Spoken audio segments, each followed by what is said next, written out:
이제 요한복음을 강해한 지 딱 100번째입니다. 빨리 끝내고 로마서 강해를 해야 되겠다는 생각이 들 때도 있었지만 끝까지 가기로 마음 먹었습니다. 지난 시간에는 베드로가 예수를 4번이나 부인하고 거주하면서까지 부인하는 모습을 통해서 오늘날 우리들의 모습도 별반 다르지 않다는 내용의 말씀을 나누었습니다. 그러나 우리에게 소망이 있는 것은 그럼에도 불구하고 우리를 버리시는 주님이 아니라 우리를 위해서 기도하시고 다시 회복시키시는 주님의 은혜가 부어지고 있기 때문에 우리가 여전히 주님의 긍휼 안에 있다는 것을 확인하였습니다. 오늘은 체포당하시고 신문 받으시고 십자가 판결을 받는 사건을 통해서 우리에게 어떤 메시지를 던지고 있는지 알아보도록 하겠습니다. 본문 28절로부터 30절 말씀입니다. 그들이 예수를 가야바에게서 관정으로 끌고 가니 새벽이라. 그들은 더럽힘을 받지 않고 유월절 잔치를 먹고자 하여 관정에 들어가더라. 그리고 빌라도가 밖으로 나가서 그들에게 말하되 너희가 무슨 일로 이 사람을 고발하느냐. 대답하여 이르되 이 사람이 행악자가 아니었더라면 우리가 당신에게 넘기지 아니하였겠나이다. 대제사장 가야바의 뜰에서 빌라도에게로부터 사형 판결을 얻어내기 위하여 관정으로 몰려갑니다. 요한은 생략하고 있지만 다른 공간 복음서에는 예수님께서 가야바의 뜰에서 새벽까지 신문 받았다고 증언하고 있습니다.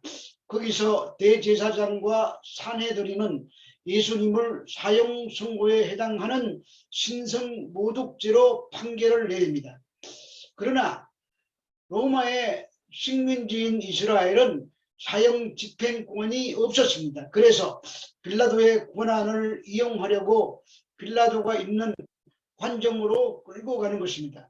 그리고 빌라도에게 고발한 죄목이 신성모독죄가 아니라 행악자라는 것입니다.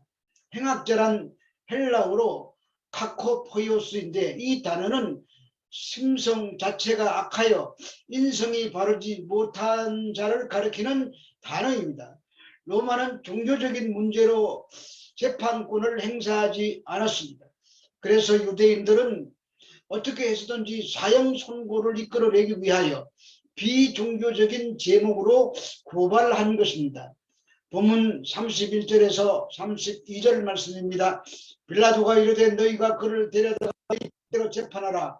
유대인들이 이르되 우리에게는 사람을 죽이는 권한이 없나이다 하니 이는 예수께서 자기가 어떠한 죽음으로 죽을 것을 가르쳐 말씀하신 것을 응하게 하려 함이로라.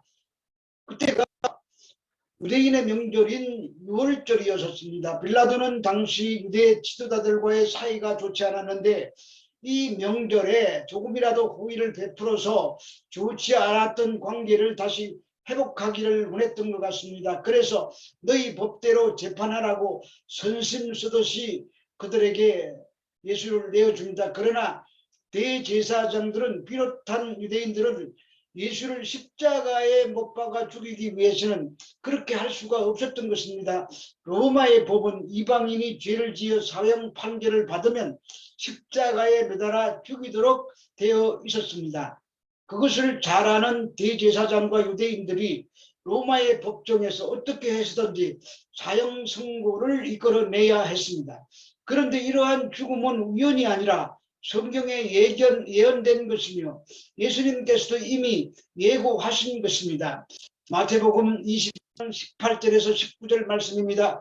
보라 우리가 예루살렘으로 올라가노니 인자가 대제사장들과 서기관들에게 넘겨지매 그들이 죽이기로 결의하고 이방인에게로 넘겨주어 그를 조롱하며 채찍질하며 십자가에 못 박게 할 것이니 제3일에 살아나리라. 빌라도는 로마의 총독으로 자기가 다스리는 땅에서 밀란이 일어나면 로마로부터 문책을 받게 되어 있습니다. 그래서 늘 민심을 살피고 있었습니다. 그런데 들려오는 소식에 의하면 예수라는 자가 죽은 자도 살렸다. 보리떡 5개와 물고기 2마리로 5,000명을 먹였다. 물 위를 걸었다 등등의 놀라운 인들이었습니다. 그리고 며칠 전 예루살렘으로 입성할 때 수많은 군중들이 호산나 다윗의 자손이여 하고 외친 그 사람이 예수라는 것도 알고 있었습니다. 그러한 예수가 만약 민중들의 지지를 입어서 반역을 일으키면 자신의 힘으로 감당할 수가 없다는 생각도 하고 있었습니다. 그래서 이 사건에 대해서 신중하게 생각하고 초신하던 때였습니다. 요한복음 18장 34절에서 35절입니다. 이에 빌라도가 다시 관정에 들어가 예수를 불러 이르되 내가 유대인의 왕이냐? 예수께서 대답하시되 이는 내가 스스로 하는 말이냐? 다른 사람이 나에게 대하여 내게 한 말이냐? 빌라도가 대답하되 내가 유대인이냐? 내 나라 사람들과 대제사장들이 너를 내게 넘겼으니 내가 무엇을 하였느냐? 유대인들이 자기들의 종교적인 규범을 준수하기 위하여 이방인의 관정에 들어가지 않았습니다. 그래서 예수님만 끌어다가 넘겨주고 고발한 뒤 밖에서 판결을 기다리고 있었습니다. 유대인의 왕이냐? 요한은 왜 빌라도가 이런 질문을 하는지 말하고 있지 않기 때문에 의아해할 수 있지만 누가복음에 보면은 누가는 예수님의 제목을 세 가지로 말하고 있습니다. 그것은 먼저 유대인들을 미혹했다는 것과 또 로마 황제에게 내는 세금을 금지했다는 것과 그리고 예수가 자신을 유대인의 왕이라고 한 것입니다. 빌라도는 그 중에서 가장 예민한 정치적 문제에 대해서 질문하고 있는 것입니다. 다른 것은 아무 문제가 되지 않습니다. 종교적인 문제는 전혀 관여하지 않았습니다. 오늘 본문 36절입니다. 예수께서 대답하시되 내 나라는 이 세상에 속한 것이 아니니라. 만일 내 나라가 이 세상에 속한 것이었더라면 내 종들이 싸워 나로 유대인에게 넘기지 않게 하였으리라. 이제 내 나라는 여기에 속한 것이 아니니라. 예수님께서 빌라도 질문에 직접 하지 않고 그의 나라에 대해서 설명하십니다. 내 나라는 이 세상에 속한 것이 아니라고 하십니다. 만약 내 나라가 이 세상에 속했다면 내 종들이 내가 잡혀가는 것을 보고 가만히 있었겠느냐고 하십니다. 빌라도가 보는 나라는 이 세상 나라뿐입니다. 이것이 빌라도의 진리관입니다. 그러나 다시 빌라도가 묻습니다. 37절입니다. 빌라도가 이르되 그러면 내가 왕이 아니냐? 예수께서 대답하시되 내 말과 같이 내가 왕이니라. 그러나 내가 이를 위하여 태어났으며 이를 위하여 세상에 왔나니 진리에 대하여 증언함이로라. 무릇 진리에 속한 자는 내 음성을 듣느니라 하신대. 이 세상에 속한 나라가 아니라고 하니 그러면 너는 왕이 아니냐라고 반문합니다. 그러자 예수님께서 내가 너의 말처럼 왕이라고 하십니다. 내가 이를 위하여 왔다고 하십니다. 왕은 왕인데 이 세상에 속한 왕은 아니라고 한 것입니다. 그러면서 예수님의 대답이 무릇 진리에 속한 자는 내 소리를 듣느니라고 하십니다. 그러자 빌라도가 진리가 무엇이냐고 묻습니다. 38절입니다. 빌라도가 이르되 진리가 무엇이냐 하더라. 이 말을 하고 다시 유대인에게 나가서 이르되 나는 그에게서 아무 죄도 찾지 못하였노라. 진리가 무엇이냐고 묻고서 다른 말이 없습니다. 그 진리에 대해서는 관심이 없다는 말입니다. 그리고 예수님의 나라는 이 세상에 속한 것이 아니라고 하니 로마를 반역할 죄가 없다고 생각하는 것입니다. 그래서 자신이 죄를 찾지 못하겠다고 하며 6월절 특사로 풀어주면 안 되겠느냐고 묻습니다. 39절에서 40절 말씀입니다. 6월절이면 내가 너희에게 한 사람을 놓아주는 전례가 있으니 그러면 너희는 내가 유대인의 왕을 너희에게 놓아 주기를 원하느냐 하니 그들이 또 소리질러 이르되 이 사람이 아니라 바라바라 하니 바라바는 강도였더라. 예수님의 죄를 찾지 못한 빌라도는 제안을 합니다. 당시에 바라바는 강도가 갇혀 있었는데 이 명절에 죄인 중에 한 명을 특사로 풀어주는 곳에 풀어주는 관례가 있었습니다. 바라바는 광도로서 밀란을 주도한 사람이요 살인한 자였습니다. 그래서 빌라도가 백성들의 지도자의 시기심으로 예수를 넘긴 줄 알고 6월절 특사로 예수를 놓아주자고 제안을 하는데 그들은 바라바라고 얘기합니다.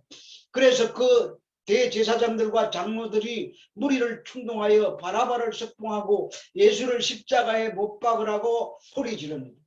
대제사장과 사내들인과 로마의 대표자로 역할을 하는 빌라도가 진리를 못 박는 십자가의 동업자가 된 것입니다. 그러나 성경은 이들만 예수를 십자가에 내어준 자라고 말하지 않고 있습니다. 이사야서 53장 5절에서 6절 말씀입니다.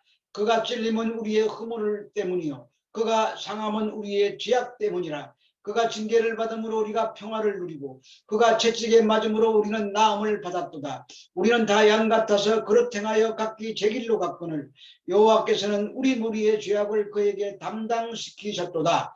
이사야 선지자를 통해서 성경은 예수님의 십자가를 예언하며 그의 모든 책임을 우리들에게 돌리고 있습니다.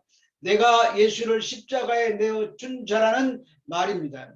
내 죄 때문에 그분이 십자가에 달려 돌아가셨습니다. 어쩌면 대제사장들과 산헤드린과 빌라도는 예수를 십자가에 못 박는 조용히 불과한 자들일 것입니다. 예수님이 죽으셔야 하는 근본 이유는 다 우리의 죄 때문입니다. 우리가 주범들이고 빌라도와 당시 대제사장들과 산헤드린은 우리가 할 일을 행동으로 옮겨서 우리들의 죄를 덜치워내는 역할을 한 쪼무레기 동업자들에 불과한 것입니다. 어떤 자들이 진리를 십자가에 못 박는 동업자들입니까? 나입니다. 우리입니다. 그리고 거기에 빌라도가 가세하고 대제사장이 함께한 것입니다. 그럼에도 불구하고 우리는 여전히 사랑하시는 우리 하나님 아버지 때문에 우리는 감사와 찬송과 영광을 돌릴 수가 있는 것입니다. 이 감격으로 오늘도 승리하시는 여러분이 되시기를 바랍니다. 감사합니다.